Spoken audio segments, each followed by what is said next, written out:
Hello అండి. ఇదైతే నేను మీషోలో ఆర్డర్ పెట్టాను. ఇదేంటంటే ఆయిల్ జార్.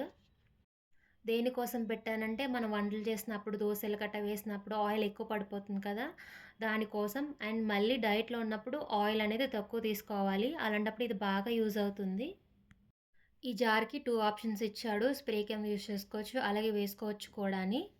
నేనైతే మెయిన్‌గా డైట్ కోసం పెట్టుకున్నాను ఈ ఆయిల్ జార్. ఎందుకంటే తక్కువ పడుతుంది. అయితే మెయిన్ డైట్ కోసం పెట్టుకున్నాను. అది ఎంతేస్తున్నాం ఏంటని తెలుస్తుంది గాబట్టి పెట్టుకున్నాను. నేను కొన్నప్పుడైతే 158 అలా వచ్చింది. ఇప్పుడు రేట్ ఎంతుందో తెలీదు. ప్రీపెయిడ్ చేశాను దీనికి. ఫోన్‌పే చేశాను. 158 అలా పడింది. క్యాష్ ఆన్ డెలివరీ ఎంత అవుతుందో నేను చూడలేదు. మీకు గాని దీని లింక్ కావాలంటే నాకు కామెంట్ చేయండి. నేను సెండ్ చేస్తాను. నాకైతే ప్లాస్టిక్‌లాగా అనిపిచ్చింది. సో, అందుకనే నేను పెట్టాను. ఇదైతే గ్లాసు. నాకు బ్రేక్ అయిపోద్దేమో అని భయమేస్తుంది. కానీ కేర్‌ఫుల్‌గా యూజ్ చేయాలి. మీకు నచ్చినట్లయితే లైక్ చేయండి, షేర్ చేయండి, సబ్స్క్రైబ్ చేయండి.